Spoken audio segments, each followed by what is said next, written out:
They took the house on Congress Street. They took the Tahoe. They took his daughter, and they did it on paper, in quiet rooms, with men in good suits. 10 weeks later, a copy of Forbes lay on a conference table in Ann Arbor, and the woman across from him looked from the face on the cover to the man in the grease-stained coveralls and understood they were the same. Eli Brandt did not smile. He had not come to win. They had taken everything a document could hold. No one had ever asked him who he actually was. $200. Eli counted it twice on the counter of a kitchen that was no longer his, because counting it once had not made it more. The papers were already signed. The house on Congress Street, with the porch he had rebuilt by hand and the maple June had been measured against on every birthday, belonged to Vanessa now. The Tahoe belonged to Vanessa. The court had granted her primary custody of their daughter and left him with supervised visitation, 2 afternoons a week. The word supervised sitting in the order like a stone in a shoe. He did not argue. There was no one left in the room to argue with. What Vanessa did not take was the garage. She had walked past it for years the way she walked past it now, and she called the thing in the corner what she had always called it. Junk, his father's steel toolbox, the red paint worn to bare metal at the handles, a grease-stained notebook held shut with a rubber band. A crate of parts, she said, belonged at the dump. Take your scrap, she told him. So he did. He carried the toolbox out with both arms, the way a man carries something heavier than its weight, because it had been Walt Brandt's, and Walt had been gone 4 years, and the box still smelled faintly of his hands. Dolan and Sons Auto on Michigan Avenue had been dark for 3 years, the sign half lit, a chain through the gate. Hank Dolan was past 70 and kept the keys out of habit. He looked at Eli a long moment through the office glass before he came out. Your daddy rebuilt my lathe in '89, Hank said. Wouldn't take a dime. Said a tool that can't work is just a story about work. He spat to the side. $200 a month for the back bay. You sweep your own floor. Eli moved in that night. He slept on a cot beside a dead engine and woke to the smell of cold concrete and oil. On Saturday, June came for her first visit, walking up holding a folded sheet of paper. She was 8, and she had drawn the garage in crayon, the roll door and the one window, and she had written across the top in careful letters, Daddy's new house. Eli taped it to the cabinet door above the toolbox and stood looking at it longer than he meant to. The woman from the county came on a Thursday. She introduced herself as Maren Vesper, the custody evaluator assigned by the Washtenaw County Court, and she said it the way a person reads a form. She had a clipboard and a list. She measured the distance from the cot to the nearest exit. She asked where the child would sleep, where she would eat, whether there was heat. There will be a bed by next week, Eli said. She wrote that down without looking up. And income? I'll have it. She wrote that down too. She had no reason yet to doubt the file, and Eli gave her none. He answered what she asked and nothing more.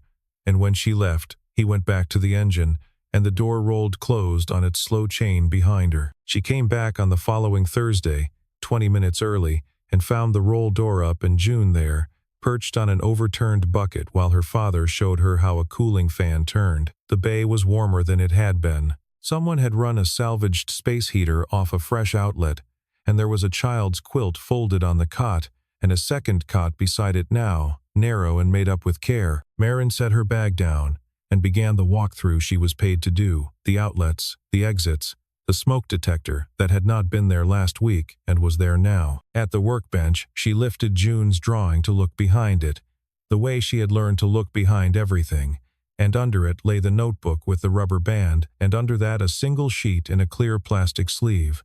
A United States patent grant. She read the line at the top twice before it arranged itself into meaning. Inventor, Eli Brandt. There were more beneath it, a small squared stack, the language dense and exact, dated across a span of years. Energy storage, thermal management, a solid-state module architecture she did not understand, and did not need to understand to know what it was. It was the kind of paper that did not belong anywhere near the file she had been handed, the file that called this man unemployed, the file that called him a garage tinkerer. The story she had been reading for 3 weeks began, very quietly, to come apart in her hands. She did not say so. She turned, and across the bay, Eli had crouched beside June at the open hood, and he had the girl press her ear flat to the warm block. Listen, he said. It's breathing. You hear it pull and let go, pull and let go. It's breathing, June whispered, delighted, and laughed the way only a child laughs at a true thing. He did not look up at Marin. He did not point to the patents on the bench, did not say a word about them, did not reach for the one explanation that would have ended every doubt in her file in a single sentence. He showed his daughter how to find the rhythm of an idling engine with her own ear, the way Walt Brandt had once shown a boy in another garage 30 years gone, his hands doing all the talking his mouth would not. It was the first thing Marin had seen that the file could not account for, and she realized she had stopped writing some time ago. For a while no one filled the silence. Eli did not offer the explanation he owed no one. Marin did not ask for it. She stood and watched a man teach a child to listen, and she let the questions sit unspoken, which was not in her training, and not on her list, and not like her at all. Her phone buzzed against the clipboard. A message from her supervisor, flagged urgent. The Drayton matter is being expedited. Modification hearing moved up at the petitioner's request. Have your recommendation ready early. She read it twice, the way she had read the patent. She did not yet know that 9 days was all that remained before a thing she could not see would close and turn the whole case over. She knew only that someone with weight had reached into a court calendar and dragged it forward, and that men did not do that unless a clock was running somewhere they badly did not want anyone to look. The thing about control done slowly is that no one feels the ground move. They wake one day and the ground is somewhere else, and they are standing on nothing. Eli understood that now, looking back. 12 years earlier, he and Theo Maddox had founded Halden Power Systems in a rented unit off Industrial Highway. 2 engineers and a battery module that no one would fund. Eli held the patents because Eli had drawn them. Then June was born, and Vanessa's work took her traveling 3 weeks a month, and someone had to be home. So he stepped back from the company in March of a year that had felt, at the time, like the year it would fail. His shares stayed locked in a founder's agreement, illiquid, worth nothing anyone could spend. On paper, he became what the court would later call him, nothing. Vanessa had a calendar in her head he never saw. She filed in April, 11 months before the agreement's cliff lifted and the shares could move. She refinanced the house into her name in May. She took the title to the Tahoe in August. She had the temporary custody order by the fall. Every step landed before the one thing that would have changed the math became real. He had thought it was bad luck and bad timing. It was the only timing there had ever been. The town closed around the story she told. The credit union turned down his application for a small business loan in a 4-minute meeting. A man across the desk who would not meet his eyes, a parts supplier he had bought from for a decade, stopped returning his calls. People he had known from June's school looked at him the way you look at a man who has done something, even when they cannot say what. He took the little money he had and spent it on cells and a controller board and a roll of copper bus bar, and he kept the work under a canvas tarp at the back of the bay because a man who lived in a garage and bought battery components looked like exactly the kind of trouble the file already said he was. Vanessa tightened the visits by text. She moved Thursday to a window so narrow it cost him the drive there and back for 40 minutes with his daughter. She wrote that June was tired, that June had homework, that it was simply better this way. Eli read each message standing at the bench, and he did not write back what he wanted to write. He wrote June a letter instead, in pencil, about an engine and a girl who could hear it breathe, and he did not put a single word about her mother in it, not one, though there were many he could have written and meant. Marin came again for what she called an additional check. She stood in the doorway with the clipboard down at her side this time. "What are you going to raise her on?" she asked. It was not the question on the form. It was the question underneath it. Eli wiped his hands on a rag. He did not say a number, did not make a promise, did not reach for the patents that would have answered her in a sentence. He pulled the tarp halfway back instead and let her see the board he was wiring, the cells racked and labeled, the work that had no name yet. "On this," he said, "and on what I know how to do with my hands." She looked at it longer than the visit required, and she left without writing anything down, which was its own kind of note. Theo came after midnight, headlights swinging across the bay. A man in a good coat who looked wrong against the oil and the dark. He had not stood in the same room as Eli in 2 years, and there was a hesitation in him at the door, the way old friends hesitate when too much has happened between them to start small. "It closed," Theo said. "Or it's about to." The Detroit account wants the module. All of it. Licensing, supply, the whole platform. He laughed once without any joy in it. And they want the inventor's name on the announcement. Forbes is running a cover. Reclusive co-founder, the comeback nobody saw coming. That's you, Eli. After everything, that's you. In a garage, with your name on the thing the whole industry has been chasing for a decade. Eli stood very still by the bench. When, 9 days to close, the cover prints the morning the deal goes public, Theo's face changed, the laugh gone out of it. And here's the part I drove an hour in the dark to say to your face instead of over a phone. Until that morning, I can't confirm a word of it.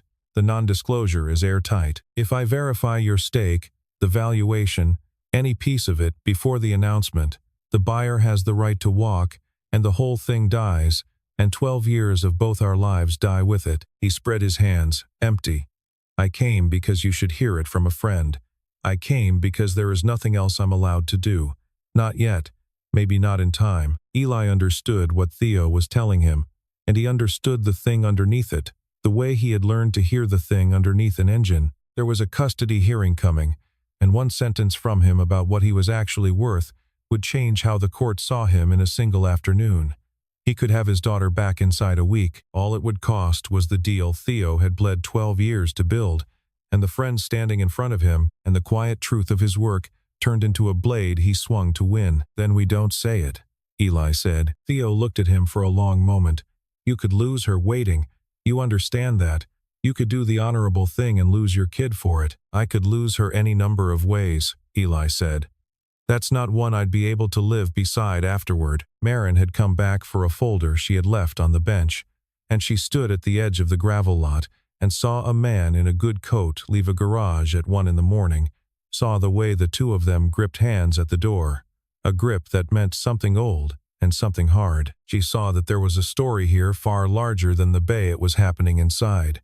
Her instinct, the one 15 years on the job had filed to an edge, told her she was missing something. It also told her she wanted to be missing it, that she wanted this man to be what she was beginning to believe he was. And she stood in the dark and warned herself, the way she had taught herself too, that wanting a thing was the surest way in the world to read a file wrong. She read the file again the next morning, the old part, the original evaluation that had set the whole case in motion, and she read it the way you reread a sentence that has begun, overnight, to sound like a lie. It had been filed in 11 days. Her own evaluations took 6 weeks, because 6 weeks was how long it took to do them honestly.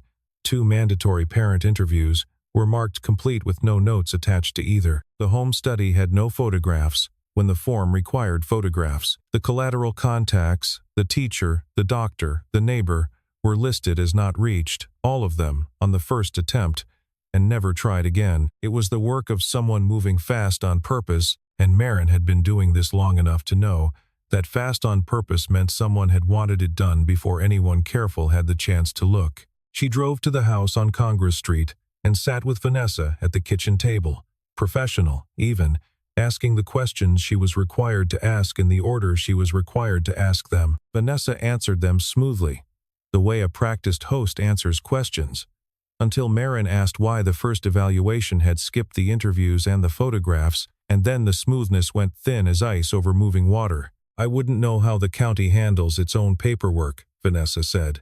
She set her cup down with great care. Royce knows a great many people who care quite a lot about how this turns out. People with long memories. You might want to keep that in mind before you spend too many of your hours on paperwork that's already been decided. It was said pleasantly, the way a door is closed pleasantly, with a click instead of a slam. Marin wrote none of it in her notes. She did not need to write down a thing she would not forget. June was in the next room, and she drifted to the doorway, shy of the stranger. And then not shy at all, the way children stop being shy all at once. Are you the lady who decides where I live? She asked. I'm the lady who helps the judge understand things, Marin said. June weighed this, the seriousness of it. My daddy can fix anything. He fixed a bird once, a real one, with a hurt wing. He made it a little splint out of a popsicle stick and tape, and it flew away after. She dropped her voice to the register of a secret worth keeping. And he never says bad things about my mommy. Even when I ask him to take my side. He just says everybody loves me and that's the part that matters. He says it every time the same. Children do not know which of their sentences are the heavy ones. Maureen carried that one out to the car and sat with both hands on the wheel for a while before she trusted herself to start the engine. At the office that evening, she pulled the original evaluation to scan a clean copy into her own working file, and the system opened the access log along with it, the way it always did and the way no one ever read. She read it now. The record had been opened 11 times in the last month and edited twice, and both edits came from an account that was not hers, not her supervisor's, not the original evaluators, not anyone in the office she could put a name to. Someone was inside the file. Someone had been quietly changing it while she worked the case out in the open, in good faith, like a fool. The woman who came to the garage that Tuesday was nearly 70, with Vanessa's jaw and none of Vanessa's ease. She introduced herself to Marin in the gravel lot, having waited there the better part of an hour, and she held a manila envelope flat against her chest with both hands, the way you hold something that has cost you to carry. "I'm Greta Crane," she said. "Vanessa's mother. You'll want to sit down for this, or you won't, but either way you'll want to read it." Inside was a financial disclosure 3 years old, and a sheaf of printed text messages, and a single sheet of notepaper in a man's blunt hand. The disclosure listed the Halden founder's stake by name and by a projected value that made Marin go quiet. Vanessa had known what those shares would be worth, and almost to the month when. The messages ran between Vanessa and her mother, back to the spring before the filing. "We close before the cliff lifts." One of them read, "After that it's marital property, and he's a millionaire, and the house is half his. Before that he's a man in a garage and I get all of it. Timing is everything, Mom. You taught me that."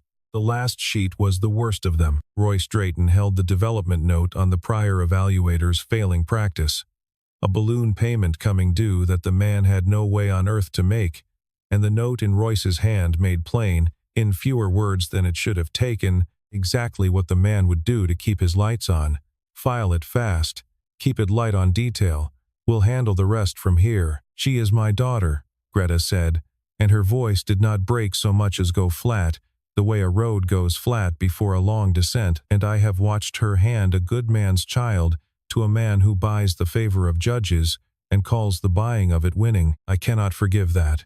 I will not sit in a pew beside it on a Sunday and pretend my throat isn't closing." She pressed the envelope into Marin's hands and folded Marin's fingers around it with her own. "Whatever it costs you to use it, use it. It has already cost me the only daughter I have." For 15 years Marin had lived in the careful lane between the parties, neutral, exact, a reader of files and nothing more. She was not neutral now, and she knew it, and the knowing arrived with the plain, quiet certainty of a thing finally seen whole. She knew which side of this she was standing on.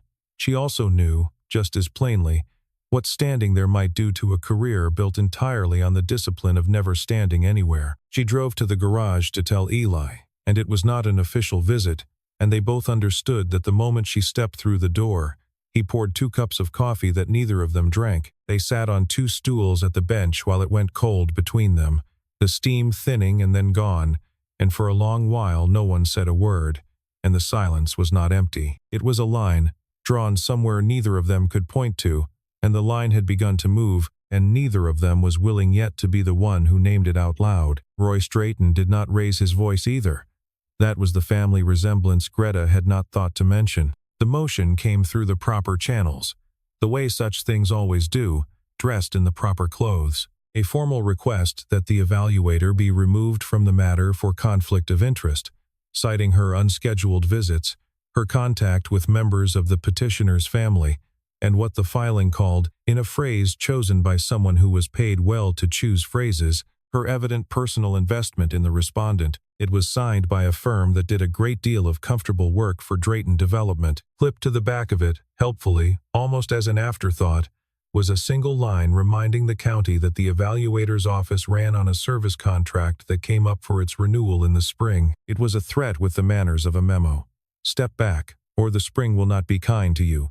It did not need to say more, and so it did not. Eli heard about it because Greta heard about it, and word in a small county moves the way water moves, downhill and into every low place. He stood in the bay with the phone in his hand and understood, with a clean cold weight in his chest, that the woman was being burned because she had stood too close to his fire. He got in the truck and drove to her office and waited in the lot the way her mother had waited in his.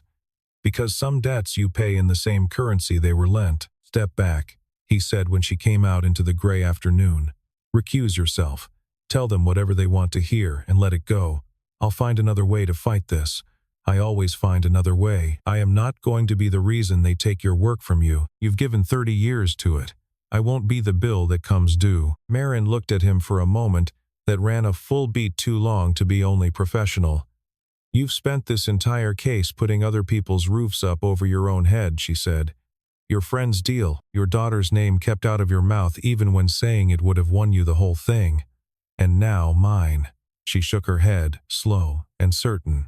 No, I read files true for a living. This one I am going to read true, and I am going to put my name on the bottom of it, and I am going to let the spring do whatever the spring is going to do. She filed the new recommendation the next morning. It rested on what she had measured with her own 2 eyes, and what she could prove from the access logs, and from the contents of Greta's envelope, and it recommended a full restoration of the father's custodial rights pending the modification hearing.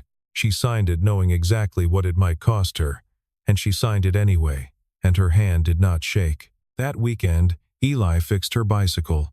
She had mentioned it once, in passing weeks earlier, a $40 thrift store bike, with a seized chain that she kept meaning to deal with and never did. He had not forgotten. He had it apart on the bench and back together by Sunday afternoon, the chain broken down and cleaned and oiled link by link, the brakes trued, a new bell because the old one had cracked through. He did not tell her he had done it. He left it leaning against the wall by the office door of her building, with a folded note that said only, "It rolls now." She found it Monday morning, and stood with her hand resting on the worn seat for a while before she went inside. The hearing and the deal were going to come down in the same week. Eli could feel both clocks now, ticking toward the same gray morning, and he did not know which of the two would strike the hour first, or what would be left of him standing in the room when it did. Royce made his last move, and it was the move of a man who had only ever learned to think in pressure, who believed every door could be leaned on until it opened. He pushed the hearing forward a second time, harder, spending the kind of favors that pushing a court calendar requires, until it sat on a Wednesday morning 2 weeks early. The aim was plain and it was simple. End the thing before one word about Eli Brandt could reach the public.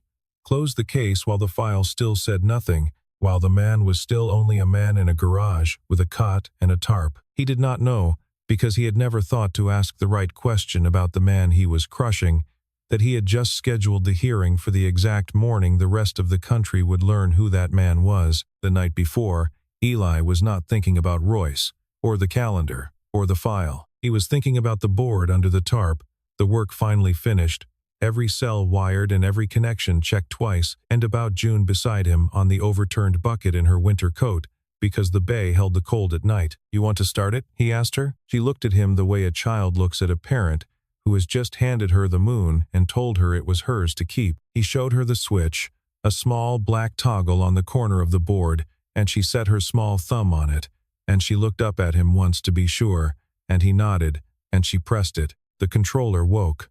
A strip of indicator lights ran the length of the rack and then held, steady, a clean, unbroken line of green, the first current the thing had ever pulled through itself in the world. It did nothing dramatic. There was no roar, no spark, no show.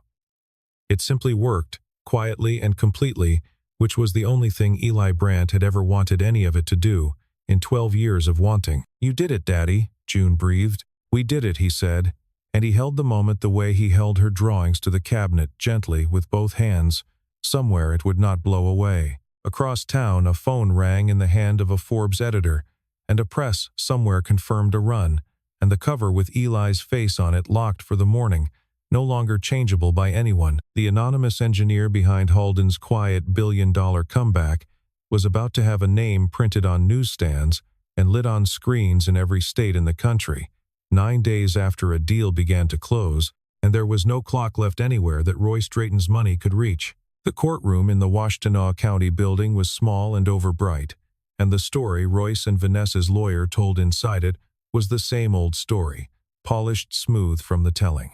Unemployed, unstable, a man who lived in a garage, who could not provide, who had no income the court could verify in a single legitimate document. They had photographs of the bay, of the cot, of the tarp in the corner shot to look like squalor instead of work. They read the original evaluation aloud, slowly, as though it were scripture, and not a thing bought and rushed in 11 days. They were still reading it when the bailiff's phone lit, and then the clerk's, and then a dozen phones in the gallery at once, a soft, scattered chiming that should not have been happening in a courtroom and could not be stopped. The deal had gone public at the top of the hour. Halden Power Systems, acquired in a landmark licensing agreement, the figure attached to it large enough to bend the room, and on the cover that ran with the news, the reclusive co-founder, the man who held the patents, photographed in grease-stained coveralls in the back bay of a shuttered garage in Ypsilanti, Michigan. The door at the back of the courtroom opened. Greta Crane walked the full length of the aisle and took the stand. And she did not look at her daughter, not once, the whole way up. She entered the messages and the disclosure and the note in Royce's blunt hand, and she said under oath, in a voice that flattened every other sound in the room, what her daughter had known and exactly when she had known it, and what Royce had bought and from whom. Theo Maddox followed her, the non-disclosure lifted at 9 o'clock that very morning, and confirmed under oath what Eli Brandt was, and had always quietly been. Vanessa was not looking at any of it. She was looking at the copy of the magazine someone had set on the table between the parties, at the toolbox in the photograph behind her former husband's shoulder, the red one with the worn handles, the one she had called scrap, and at the notebook beside it she had told him to carry to the dump. She understood, all at once and far too late to do her any good, that the thing she had thrown out of the house was the very thing that had built everything she had spent 14 careful months taking. She saw it now, whole and plain. The seeing changed nothing at all. Eli did not stand to gloat. When the judge asked whether he had anything he wished to say, he stood, and he said one thing. "I never wanted the house," he said. "I never wanted the car. They could have kept all of it, every board and every bolt. I wanted my daughter. That is the only thing I came to this building for. The only thing I have wanted the whole time." Nothing on that cover changes a word of it. The court restored joint custody, full and equal and effective that day, and ordered a review of the original evaluation that every soul in the room understood would end careers before the spring. Across the aisle, Royce Drayton's influence was already running out of him in real time, his phone gone dark in his hand, his lawyer leaning to whisper something he had no answer for. With the case closed, the wall that had stood between Eli and the woman who had been assigned to judge him simply was not there anymore. He looked across the courtroom and found Marin already looking back at him, and neither of them said a word, and the look held a moment longer than any look between two strangers ever holds, and that was all of it, and it was all it needed to be. Royce Drayton lost the riverfront development before the month was out. The county did not punish him, not exactly, not in any way you could point to. The partners on the project, simply read the court record, saw a man who had bought a custody evaluation the way other men buy a sandwich, and one by one stopped returning his calls until there were no calls left to return. Vanessa kept the house on Congress Street and moved through its rooms understanding, finally and completely, what she had failed to value while it sat on her own shelf, which is a far heavier thing to carry through a life than a small apartment ever was. Eli kept the garage. He did not need it now. He could have bought the building, the block, the street the block sat on. He kept it because Walt Brandt's son was a man who worked with his hands. And a man does not stop being that because a magazine has printed his face on a cover. He hired Hank Dolan back to run the front counter and told him the rent was zero now and the wage was real. And it came out, the way these things come out, that Eli had quietly put a trust in June's name a full year before any of the trouble started. Money set aside from the founder's agreement on the very day she was born so that whatever in the world happened to him, his daughter would never once be reduced to a line in a file that said she came from nothing. June taped a new drawing to the cabinet door, over the curled seam where the old one had been. 3 figures this time, in crayon, careful. Her father with a wrench in his hand, herself in the middle where she belonged, and a woman off to the side, drawn a little smaller, holding a folder of papers, drawn with the kind of care a child gives to the people she has decided to keep. On the bench below it, the old notebook lay open, the rubber band off at last, and in the margin of a page Walt Brandt had filled years before, in pencil gone soft and gray, were 4 words. "You can't sell what's worth keeping." Marin came by on a Saturday, not for the county, with no clipboard and no list in her hands. The bicycle stood outside on its kickstand, the new bell catching the light. Eli handed her a cup of coffee, and this time it was hot, and she wrapped both her hands around it and held it close. "June's inside," he said. "She wants to show you the engine. Says you never got the full demonstration last time." "I didn't," Marin said. Neither of them said the larger thing. There was no longer any need to. They stood in the open mouth of the bay with the cold morning at their backs and the warm light of the shop ahead of them, and the silence between them was the comfortable kind now, the kind that does not ask to be filled, and that was the whole of it. They took the house. They took the car.